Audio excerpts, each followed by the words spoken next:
Sean ustedes bienvenidos, esto es Señales Ocultas aquí a través de Tercera Llamada Radio, bajo una producción de Cristian Aguilar Centurión y en esta ocasión con la compañía de mi apreciada amiga Araceli Arzate. ¿Cómo estás? ¿Qué tal? Muy buenas noches, muy bien, muchas gracias. ¿Ya lista para tocar estos temas tan extraños? Misteriosos, sí, definitivamente este tema está pues un poco, pues sí, misterioso, envuelto de varias cosas que no se han aclarado y que al parecer ha quedado un poco en el olvido de la gente, ¿no? Es como una leyenda. Sí, que ahorita veremos, pero en la actualidad está tomando auge. ¿Auge? Muy sí, bien. Medios de contacto, no seas mala. Estamos en Twitter, en Facebook, en el canal de YouTube como 3A Llamada Radio TV, también en Instagram, y pues obviamente están cordialmente invitados a dejar algún comentario o hacernos algún tipo de preguntas o sugerencias. Un afectuoso saludo hasta Punta del Este, allá en Uruguay. Hay que mencionar que este tema pues es consecuencia de otro que ya vimos aquí a petición de nuestro querido amigo Michel allá en Perú. Las crónicas de Acacor, que vimos la entrada al mundo subterráneo de Acacor. Este programa tiene mucha similitud con aquel, pero antes de iniciar, un afectuoso saludo hasta Lima, Perú, en las ciudades de Centroamérica, Guatemala, algunas en Estados Unidos, en las ciudades de la República Mexicana, en iVox.com, que nos hacen favor de seguirnos los audios allá en España. Muchas gracias por sus comentarios, muchas gracias, porque lo único que pretendemos es comunicarnos. Así es. La mayoría de estos temas puede ser que en algún tiempo hayan sido interés de alguna que otra persona. Claro. Sin embargo, en la actualidad están tomando mucha relevancia, se están volviendo temas importantes para mayor cantidad de individuos, ¿no? Así es. Entonces, pues no nos queda otra más que investigar, poderlo platicar. No sean malos si nos equivocamos y decimos alguna barbaridad. Con todo gusto aceptamos sus críticas. Así es. Porque lo único que pretendemos es aprender e informarnos y comentarlo con ustedes.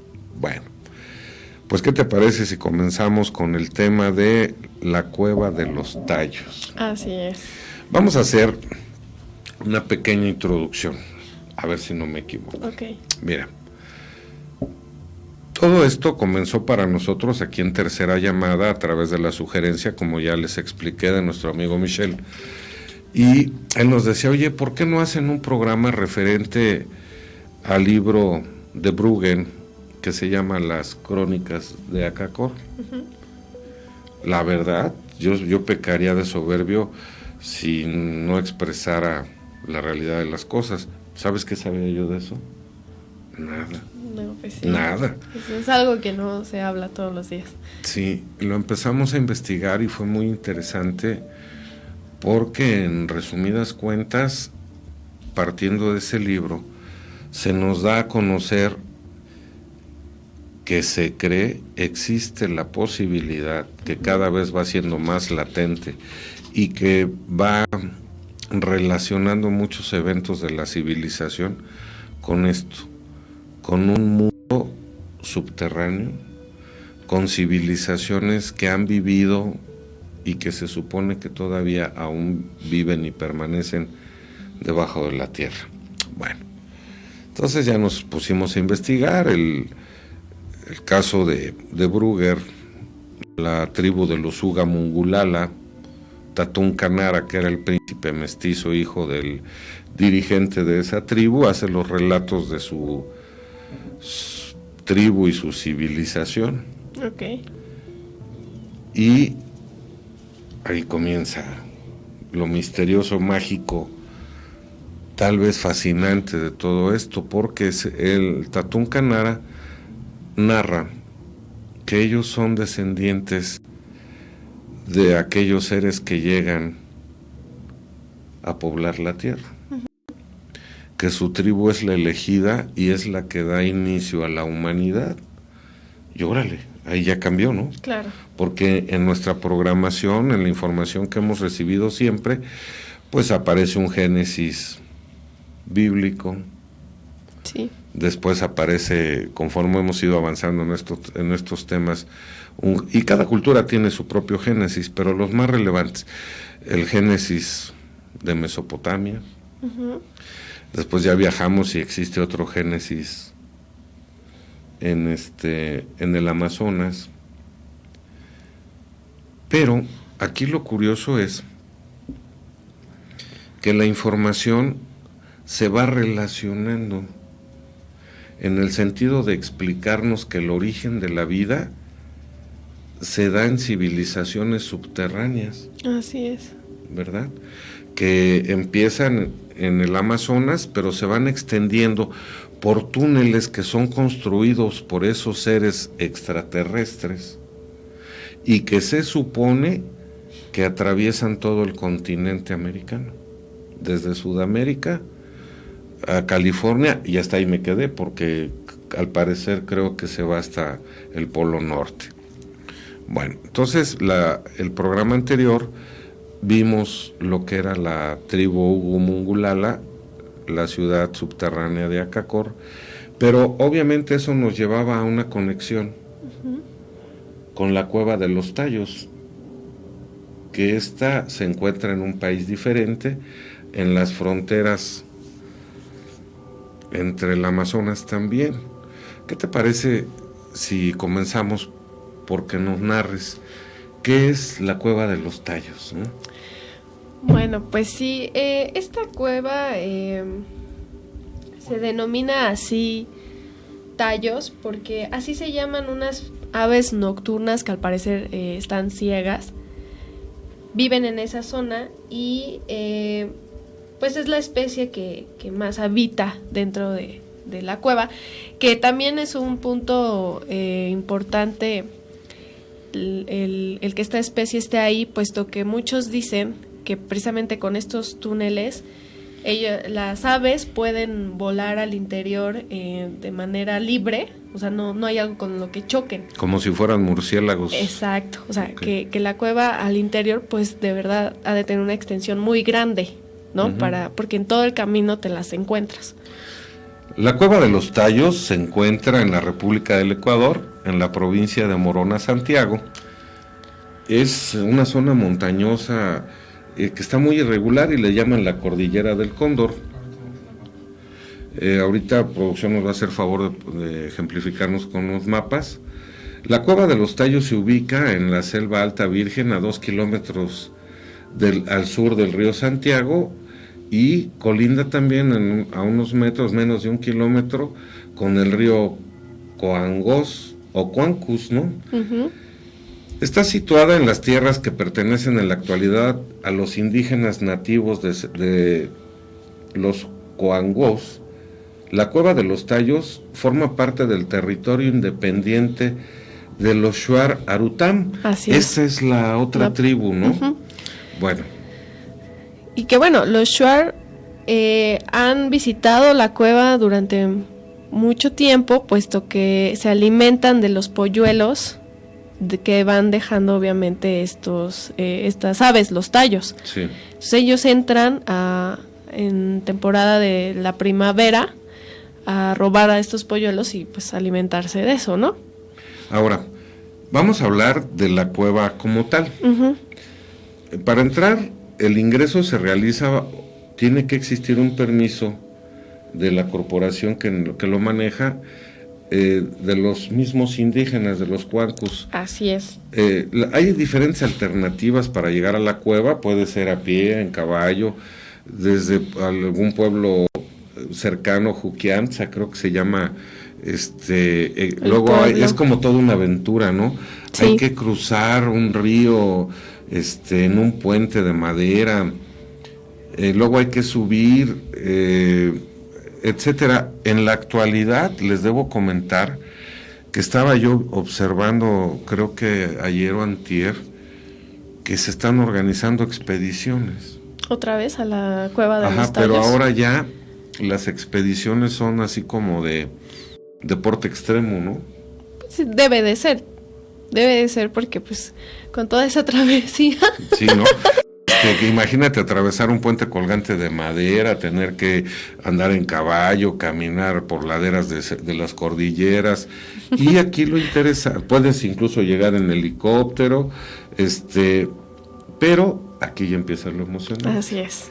Para ingresar a la cueva, tienes que descender por un túnel vertical al que le llaman la chimenea. Uh-huh. La chimenea es una boca o una entrada de 2 metros de ancho por más de 15 metros de largo, pero tiene 63 metros de profundidad. Así es. Obviamente aquí ya hay que bajar con equipo, hay que bajar en rapel. Entonces, imagínate viajar, descolgarte, ya la sensación de descolgarte en una soga por profundidad.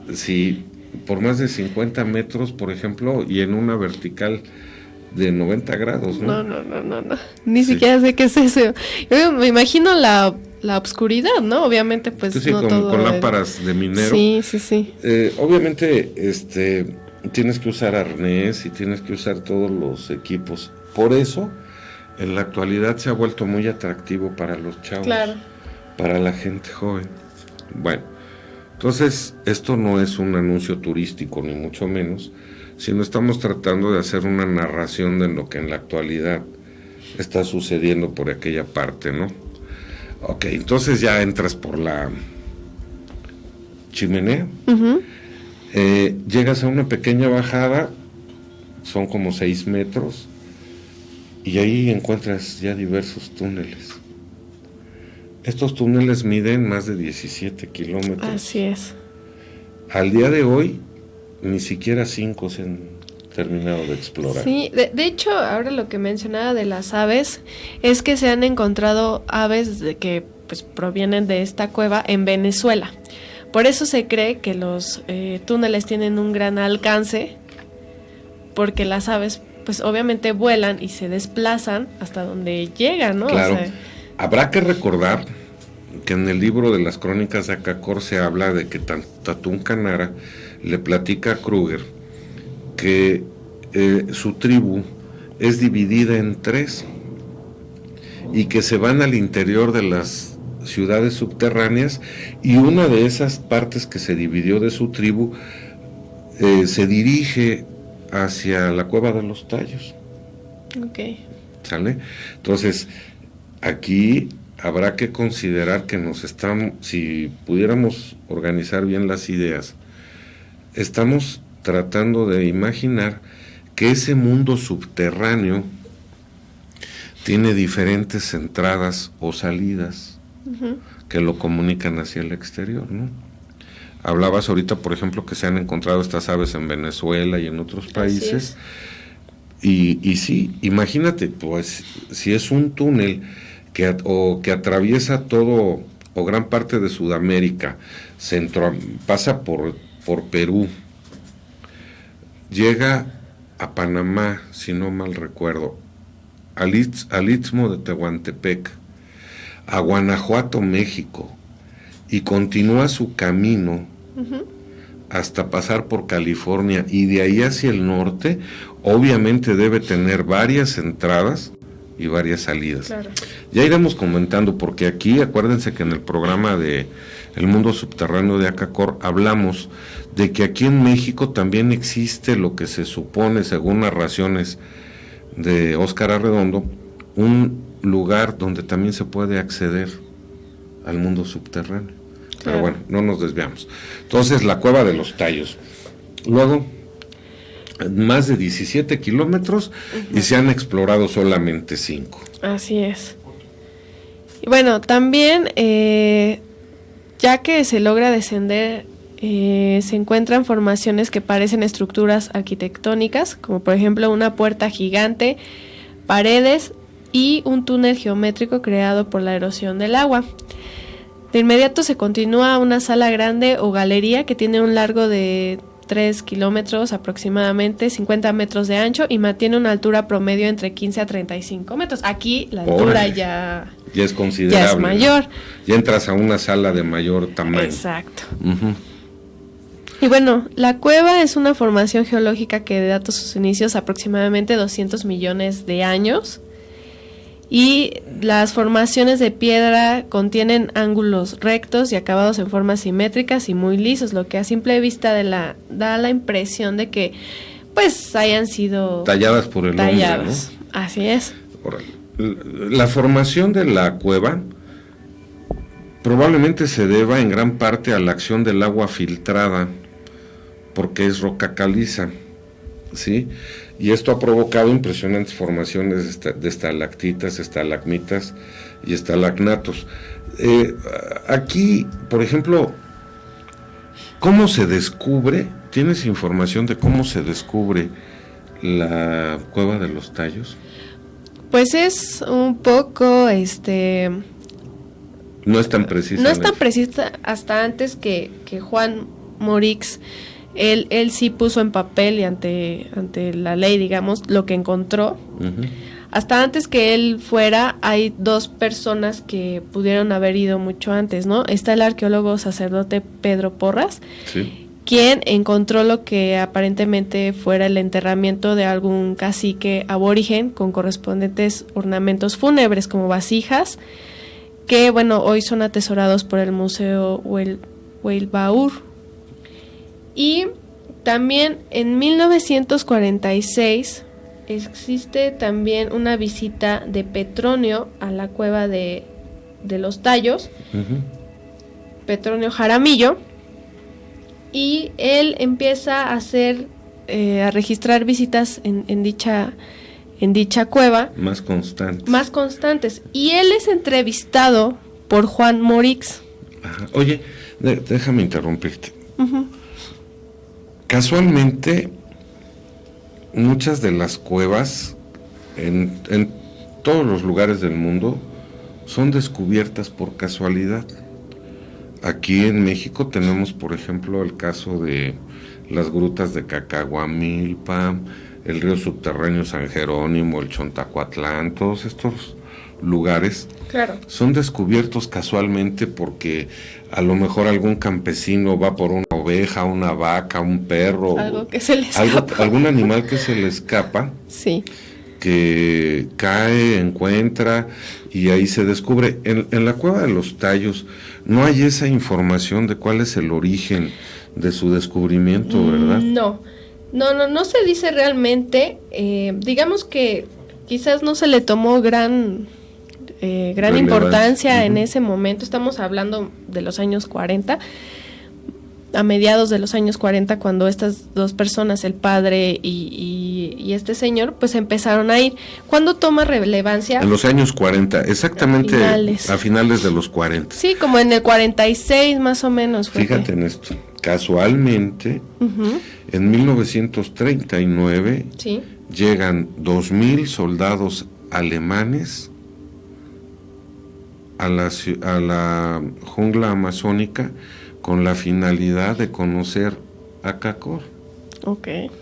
Y 7 u 8 años después, uh-huh, ya andan buscando la Cueva de los Tallos.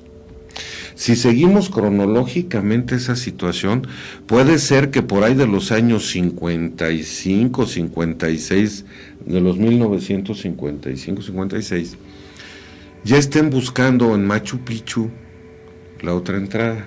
Claro. Sería muy interesante que pudiéramos hacer ese seguimiento. Pero ¿qué te parece si después del corte continuamos? ¿No? Esto es Señales Ocultas aquí por Tercera Llamada Radio. No se vayan, volvemos de vuelta aquí en Señales Ocultas con este tema tan fascinante, interesante. Así es. Que de ser verdad, Araceli.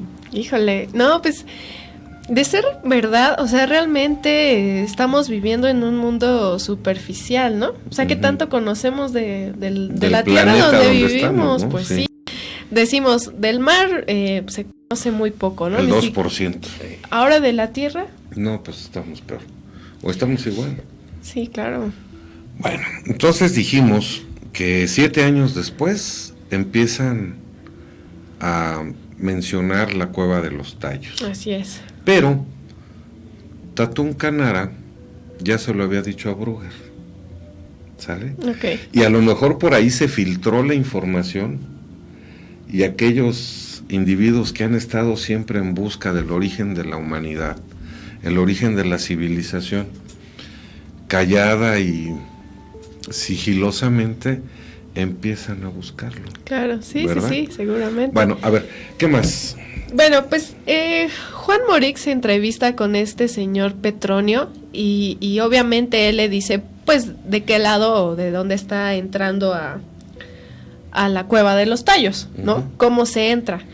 Pero Juan Morix ya andaba buscando por otros lados la entrada al reino subterráneo, ¿no? Fue a lugares como Cusco, el lago Titicaca y Tierra del Fuego. Que será la siguiente estación, ¿no? Por llamarlo de esa forma. Y donde él asegura que pues también se puede descender a este reino subterráneo. Ajá. Ahora, él llega, encuentra a este señor, se entrevista, pero él sí, él sí da cuenta de lo que, vaya, del lugar que está descubriendo para él y... Deja testimonio escrito. Exacto, y de los objetos que encuentra. Empieza aquí, cambia un poco, ya no nada más eran las formaciones en la piedra caliza, ya no nada más eran estalagmitas, estalactitas, sino que empieza a encontrar objetos dentro de la cueva de los Tallos. Así ¿Qué es. encuentra?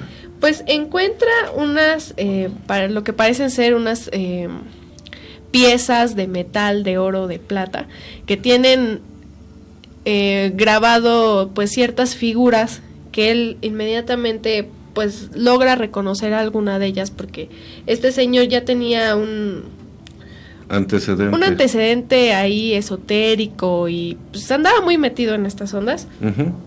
Entonces él sí pone en papel lo que está encontrando y que para él pues es un gran descubrimiento para la humanidad, por lo que él puede quizás descifrar en estas pequeñas placas, diciendo que pues está contando la historia de cómo se creó la humanidad en esos pequeños fragmentos. Pues yo me imagino entonces, a ver, corrígeme si estoy equivocado, que en esos objetos que él encuentra, tal vez grabados están algunos lenguajes que él ya había visto. Así en es. Mesopotamia, sí. De los sumerios, de los... Y de hecho, pues él muy inteligente se hace amigo de esta tribu, los Shua. Uh-huh. Se hace muy amigo de ellos y en querer poder comunicarse con ellos, pues logra detectar que la tribu y les da pues también estas pequeñas placas que ellos también han encontrado y él logra descifrar que más o menos está contando la historia de 250,000 años en esas pequeñas tablillas metálicas, vamos a decirles así. Sí, unas láminas de metal. Así grabadas, es.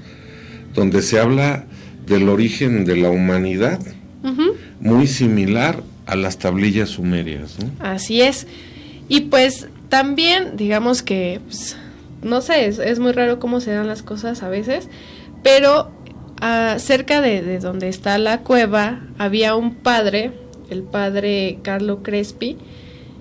Él también tiene mucha comunicación con este pueblo indígena. Los Xuararutam. Así es, y ellos en recompensa por todo, por lo bueno que ha sido el padre con ellos, también les empiezan a regalar objetos. Estas tablillas, ¿no? Sí, me comenta nuestro productor que ahorita están apareciendo en pantalla. Sería bueno aquí hacer este comentario. Mira, Juan Morix es húngaro, pero es naturalizado argentino. Él dice, en el testimonio que empieza a manejar, que encuentra signos de un hábitat de una civilización desarrollada en la cueva de los Tallos. Así es. O sea, él habla de que había una civilización ahí. Uh-huh. Bueno, según los estudios y la información que él arroja, dice que albergó estas cuevas en el Paleolítico.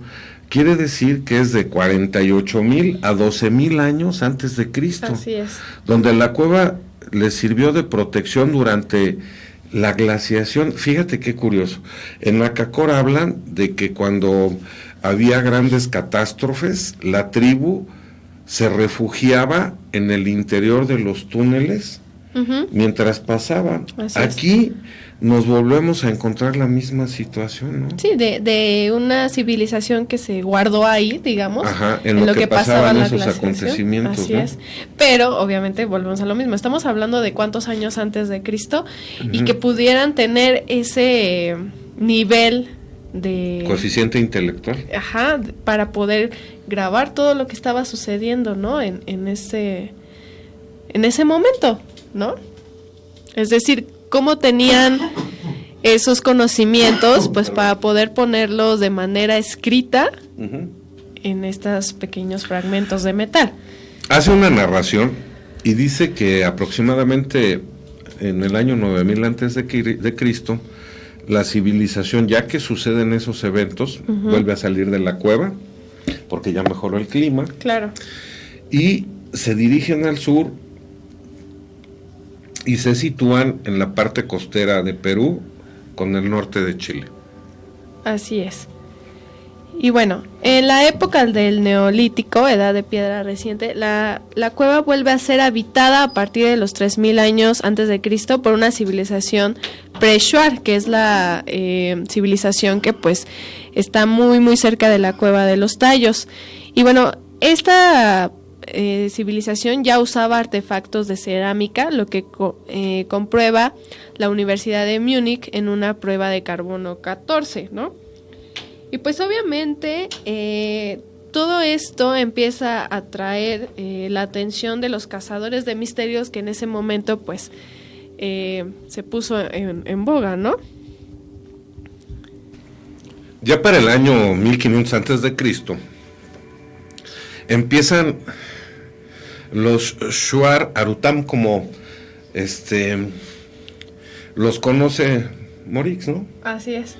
Sí, y se sitúan en esa zona, se mezclan con los aborígenes de la cueva, etcétera, y se lleva un registro en esa información hasta por ahí del año 500 después de Cristo. Okay. Y la cueva sigue habitada.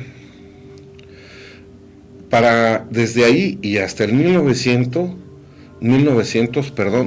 se siguen practicando las cazas de las aves de los tallos, ¿no? Una vez al año. Los Shuar ven la cueva con mucho respeto y creen que ahí descansan, aquí viene lo interesante, sí, los espíritus de sus ancestros. Así es. Y con respuesta a esto, pues, obviamente no faltaron los inteligentes, gente que se acercó a Juan Morix con la excusa de saber qué es lo que pasaba en la cueva, ¿no? Y hubo un escritor suizo de nombre Erich von Däniken, quien le pide a Morix las fotos de la cueva y le pide también algunos de los fragmentos que Morix encontró para fotografiarlos. Y este señor lanza un libro en 1974 que se llama El oro de los dioses. Sí. Pero el señor no solo fantasea con que en la cueva existen pues seres de otro planeta, ¿no? Ajá. Sino también dice que él en sus sueños visitó la cueva. Sí, ahí ya. Y que él vio con sus propios ojos la biblioteca metálica. Guárdala. Esto significa que ya empezaron a mezclar los viajes astrales. Casi, porque además el libro tuvo gran... Von Däniken, él mismo patrocina, debemos recordar esto, algunas expediciones a Acor. Él es el que cuando platica con Bruggen y le da información, él patrocina la primera expedición guiada por Tatún Canara hacia Acacor. Y aquí ya lo encontramos en la cueva de los Tallos. Sí. O sea, como a mí me da la impresión de que un concepto filosófico, no puedo decir cuál, está muy empeñado en encontrar esa vida, ese origen de la vida, que como primer telón de un escenario tendríamos tribus aborígenes que tienen cientos o tal vez miles de años fundados ahí, que viven en mundos subterráneos. Es el segundo telón, si lo recorremos. Sí. Que habitan en mundos subterráneos, pero el tercero sería el origen extraterrestre de la vida y seres que muy probablemente habiten ahí todavía. Pues sí. Y aquí ya comienzan las películas de Spielberg. ¿No? Pues sí, porque ahora que usted menciona esto de este señor, Von Däniken, él con este libro pues logra vender cerca de 5 millones de copias y el libro se traduce a más de 25 idiomas. Obviamente pues tiene el dinero suficiente como para poder precisamente patrocinar estas expediciones, ¿no?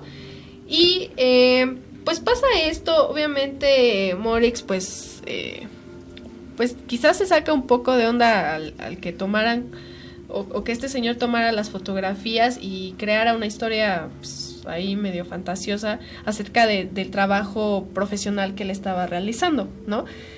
Y lo llama para realizar una primera expedición de manera oficial.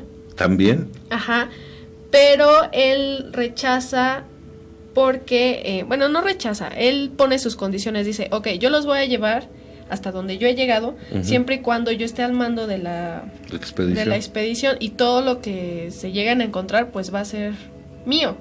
Obviamente Von Däniken y la gente que lo seguía pues no estaban de acuerdo. Y entonces el señor organiza otra expedición en 1976. Fíjate, Tatung, el Brugger publica las crónicas de Acacor en 1976, precisamente, ¿no? Sí. ¿Y aquí en qué año estás? En julio de 1976. ¡Híjole! Se iba a llevar a cabo la expedición ecuatoriano. Sí, estaba teniendo, como dice nuestro productor, un auge. Sí. Todo este tipo de información.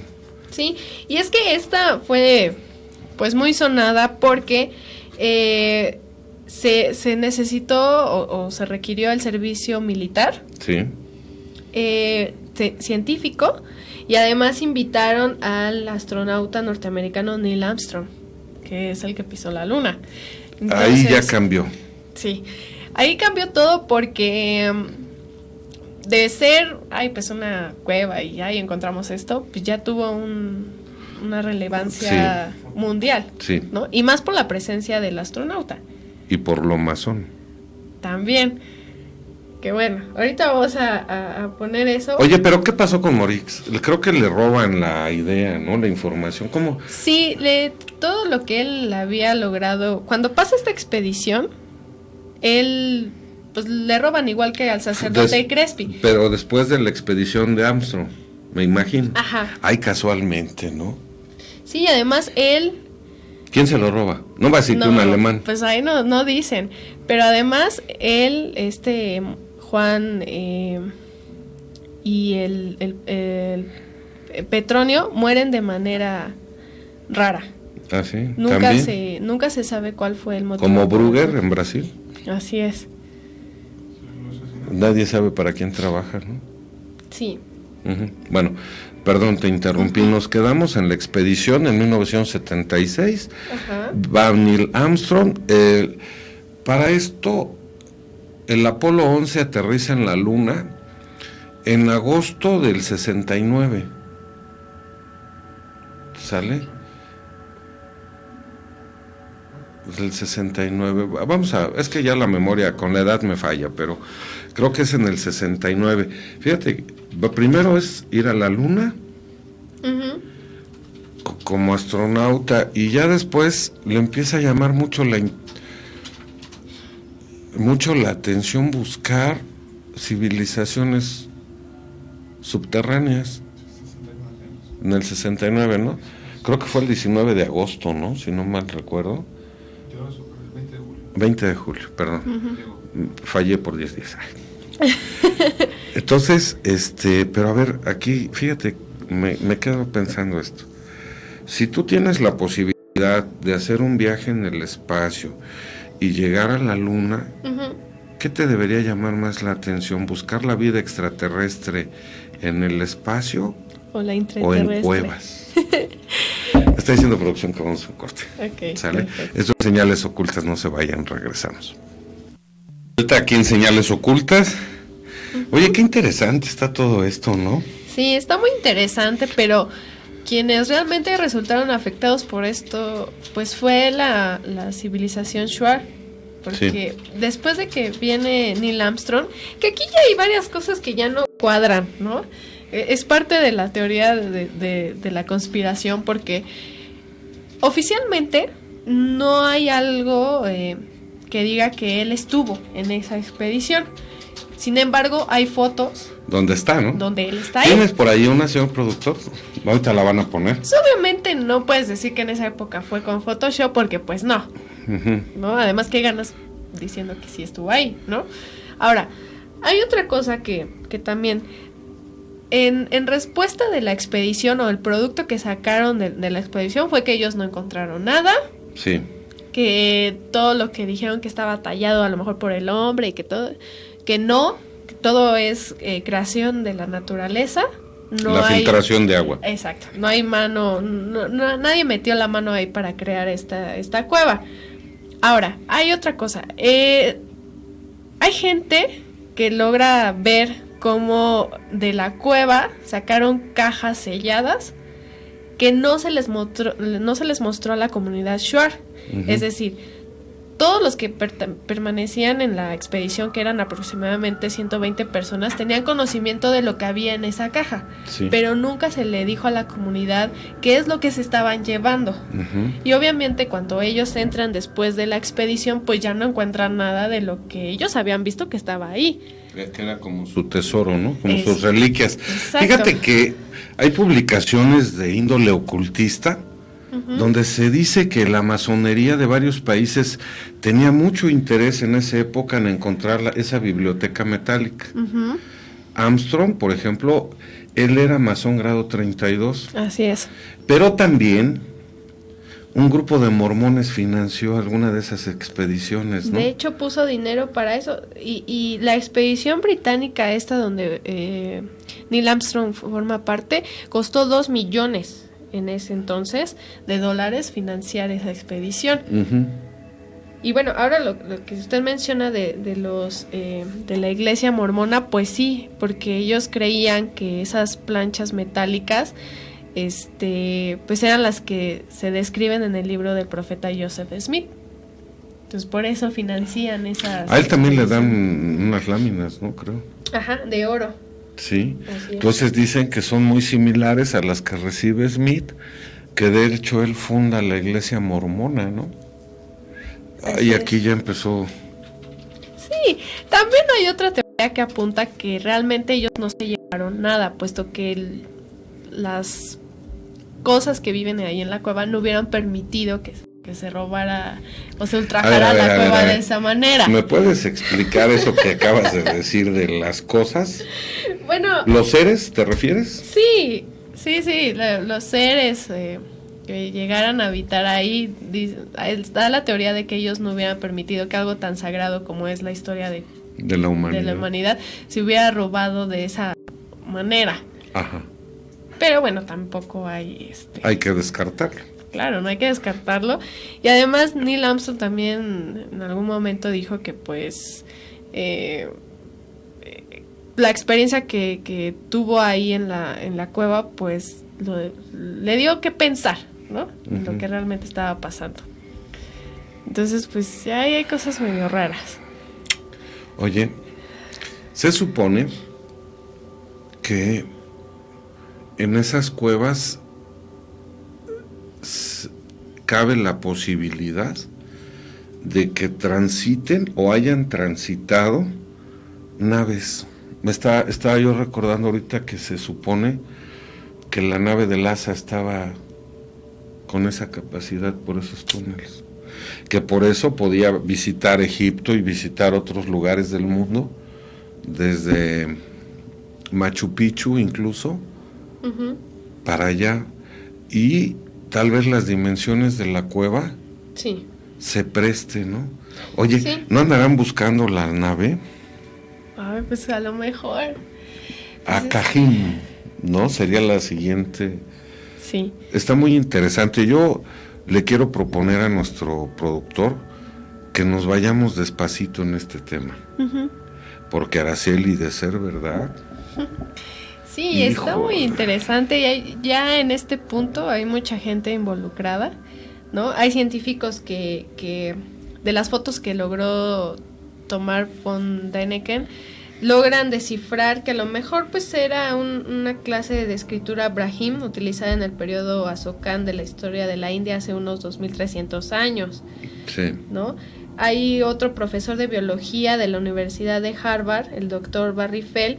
Él dice que logra descifrar los 12 signos del zodiaco en alguna de estas fragmentos. Uh-huh. También,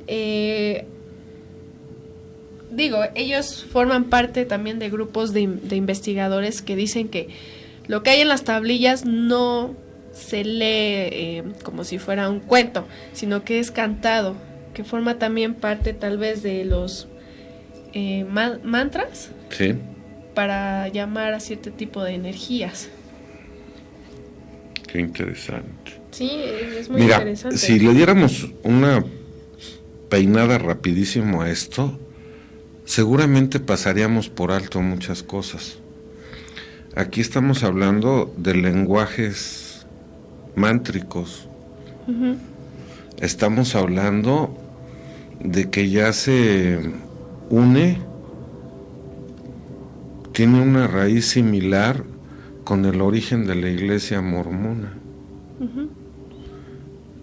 También de que altos grados masones andan buscando la información en esas cuevas. Así es. Y tiene coincidentemente el patrocinio del mismo señor que patrocinaba las expediciones a Acacor, De von Däniken, ¿no? Sí, definitivamente pues ya mucha gente ha metido mano Sí, como que ahí. a mí al principio todo esto, queridos amigos, se me hacía así como una novela de Julio Verne, ¿no? Sí, Se me hacía así como, fácil, ¿eh? sí, como una narración medio loca. Pero si analizamos fríamente todos estos elementos, por alguna razón les ha llamado tanto la atención. Ha habido muertos, desaparecidos, ha habido Sí. material extraviado, robado, hurtado. Uh-huh. Recuerden ustedes que con Brugger en Acacor se pierde todo lo que estaba en su departamento, ¿no? En el lugar Claro. donde vivía.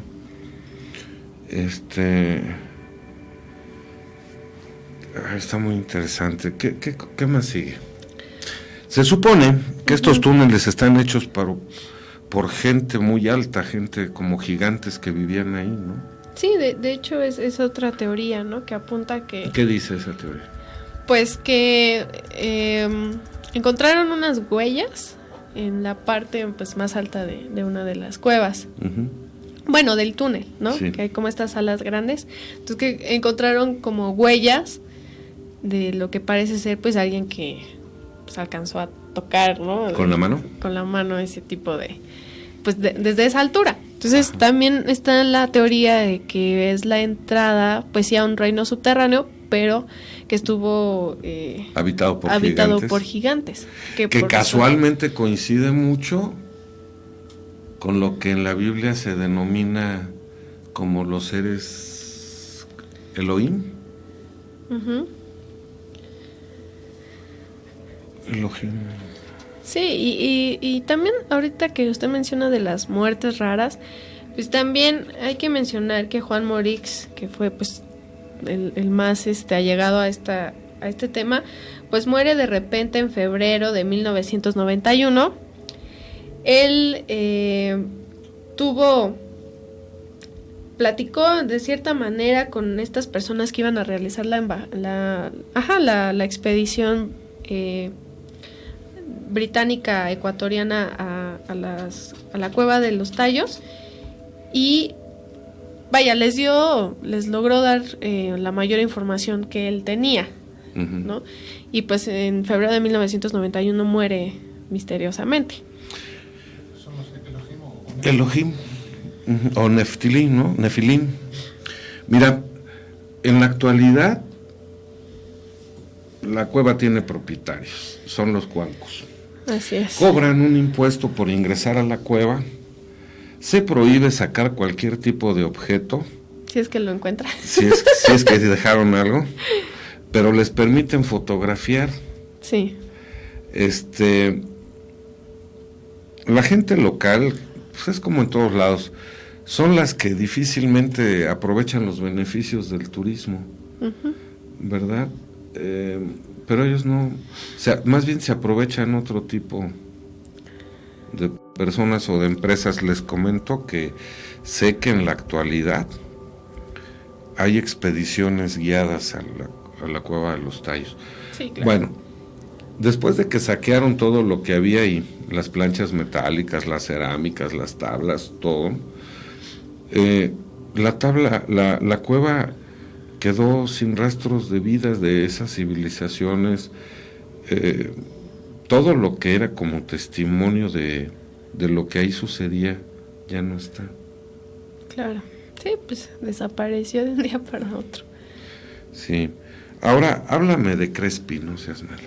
Pues Crespi, realmente él recibió del pueblo Shuar aproximadamente 300 piezas, 300 placas de plata, de oro, que él atesoró de manera... cerámica también, ¿no? De cerámica también, que atesoró pues de manera pues libre, él digamos, donde todo el mundo pudiera ver, y de un momento a otro pues todo ese material se lo robaron.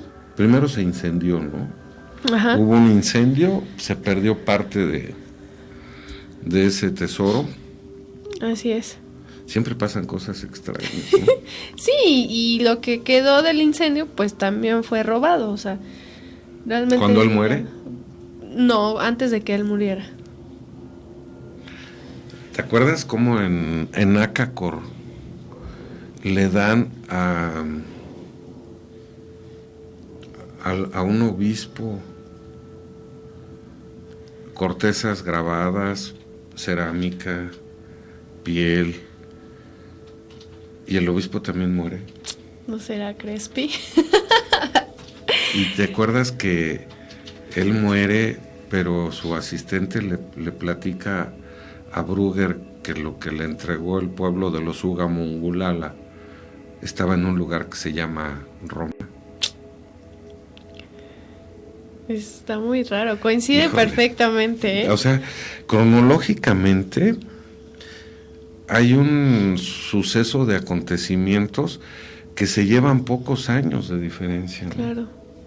Y casi las mismas personas, ¿no? Von Daniken, bueno, pues sí, ya donde se jaló los capilares, como dice el ingeniero Herrera, es cuando manifiesta que él a través de viajes astrales visita la cueva. O sea, ya, ¿para qué patrocinar y gastarse su dinero en expediciones si se podía aventar un viaje astral, ¿no? Pero yo creo que también fue una manera inteligente. Se podía echar un churro y con eso lo solucionó. Yo creo que fue una manera inteligente de financiarse algo que él quería realizar, ¿no? Sí.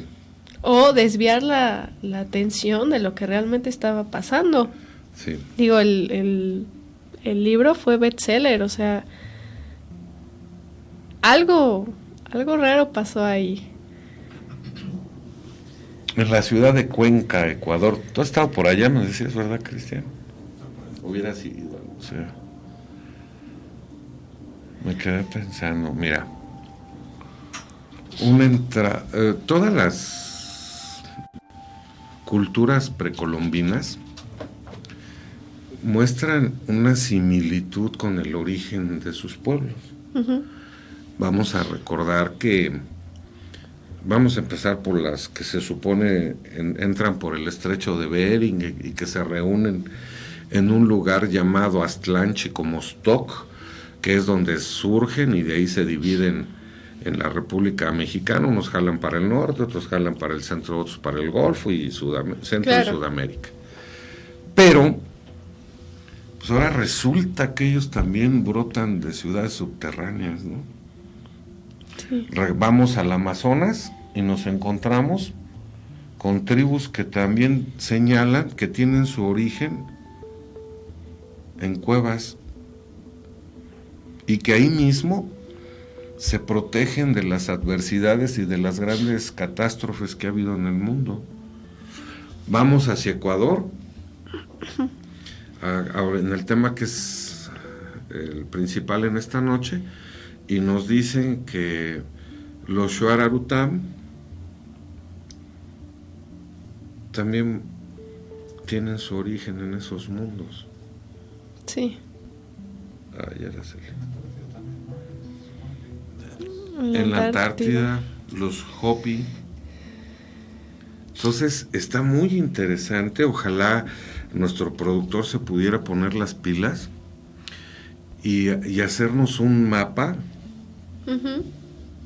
para buscar la siguiente parada del trolebús, digo, del túnel, ¿no? Sí, porque de hecho hay varias leyendas, ¿no? Que se supone son entradas a este mundo. También está la leyenda de la ciudad de Erx, al noreste del cerro Uritorco, cerca de Capilla del Monte en Argentina. Sí, ¿no? ya más para abajo. Ajá, exacto. Hasta la Antártida. De Shambhala en el Himalaya. Shambhala. Ajá. Entonces, pues sí, todo es que esto según es esto parte, se ¿no? conectaban todos los continentes. La tierra Atravesaban el mar incluso. de la por tierra hueca. la tierra hueca. Sí. El Cerro Uritorco es muy famoso por avistamiento de ovnis. Sí, y bueno, qué bueno que nuestro productor menciona eso, porque casualmente en todos estos lugares se da mucho el fenómeno de avistamiento de ovnis. Sí, pues de hecho dicen que hay una entrada en el Polo Norte, ¿no? Ajá. También en el Polo Sur. Que en el Polo El Cerro Norte. Uritorco es en Córdoba. Ajá. Polo ¿El Norte. cerro de qué? Uritorco. Huitorco. Uritorco. Uritorco. Ujú. En Sí, Córdoba, sí, sí. Muy Argentina. famoso por los ovnis. Sí. Sí, entonces pues es esta, pues hay muchas entradas. Señor productor, podemos continuar con este tema. Creo que está muy interesante. A mí no me gustaría dejarlo así como una narración a la ligera, Ujú. porque se me está ocurriendo que si hacemos un seguimiento, pues se me hace que vamos a llegar al otro lado del continente. Sí, no, y de hecho ahorita que mencionábamos también los de Neil Armstrong, que era ¿Masón? masón y todo esto, hay otra teoría que apunta a que le robaron al sacerdote Crespi porque él tenía un fragmento en el cual aparecía una pirámide con escalones de piedras y en la cúspide un sol grabado Estamos viendo. rodeado por serpientes, y que obviamente estos son los típicos símbolos ocultos Illuminati. Ujú. Entonces que esa fue la razón primordial para quitarle estos fragmentos. Y que bueno, pues obviamente los Illuminati, pues bueno, están de todo, ¿no? No, pues sí. Está asombroso, ¿no? Ujú. Sí, fíjate, ya se involucraron religiones, filosofías, hasta astronautas. Sí. Araceli, donde esto sea verdad, ¿qué vamos a hacer? No, pues es que pues no Aquí sé. en México hay varios lugares con características similares. Estaba yo recordando, por ejemplo, el nido de las golondrinas. Estaba recordando ríos subterráneos cuevas impresionantes. Estaría muy, muy entretenido hacer un seguimiento y un mapeo, Cris, con esas posibilidades porque seguramente, mira, así nada más de ver, a mí se me está figurando que debemos analizar ahora Machu Picchu, el lago Titicaca. Y van a ver ustedes La zona inca, ¿no? la zona inca, sí, que seguramente Va a coincidir con un lugar que se supone que es la entrada o la salida del mundo subterráneo. Y sería muy padre que pudiéramos hacer un mapa detallando todo lo que hemos podido analizar revisando esta información. Sí. Y que al final nos pudiera arrojar que se supone por teorías, escritos y conspiraciones, y como ustedes quieran llamarle, que deben existir entre 8, 9 o 10 entradas al mundo subterráneo. Sí, porque pues ahora también cuando fallece Juan Morix, pues él le deja todas los tesoros arqueológicos que logró tener a un compañero suyo que se llama Julio Goyen Aguado. Él logra atesorar por algún momento esas piezas que le dejó Juan Morix, pero después resulta que también este señor igual desaparece. Se suicida. Desaparece de manera misteriosa y empieza un conflicto que tiene que ver con la cueva de los Tallos, y que se supone que ese conflicto que se puso como que era parte del petróleo, de la lucha del petróleo en esa zona, pues no, tiene que ver también con los Illuminati que quisieron recuperar esos fragmentos que dejó Juan Morix cuando falleció. Lo mismo pasa con el cura Crespi, ¿no? Cuando él muere en 1982, se supone que todo desaparece del convento salesiano en Cuenca, pero dicen por ahí que fueron vendidos al Banco Central de Ecuador en $10 millones. Órale. ¿Sale? Y el banco rechaza la información y dice que no es así. Pero bueno, a raíz de esto, pues ya comienzan las expediciones. Así es. Y volvemos a la misma fecha, fíjense, 1976. Sí. Y todo, yo creo que todo esto sí es verdad. O sea, todo por si ocultar, es verdad, o dices si es verdad. O, en dado caso que sea verdad. Okay. Todo esto por ocultar la verdad, ¿no? Todo por ocultar de dónde venimos o ¿qué estamos haciendo aquí? Sí, ¿no? Si somos alimento de otros seres o no. Si son con nosotros tan despiadados como nosotros somos con los pollos, con los cerdos, con las reses. Pues sí. ¿Por qué el hombre nunca ha podido estar en paz? ¿Cuál es la influencia y el sentido de que nos visiten seres extraterrestres o que haya testimonio de su presencia en el mundo? Pues sí. Y híjole, estamos así como que, creo yo, a muy corto tiempo de que se descubran muchas verdades del ser humano, ¿no? Así es. Pero pues bueno, ahí está. Las cuevas de los Tallos. La cueva de los Tallos. Yo, no sé, hermanos, seguimos con este tema, ¿no, señor productor? Vamos a profundizarnos, vamos a avanzar en revisar. Michelle, tú tuviste la culpa, porque nos habló de esto, ¿no?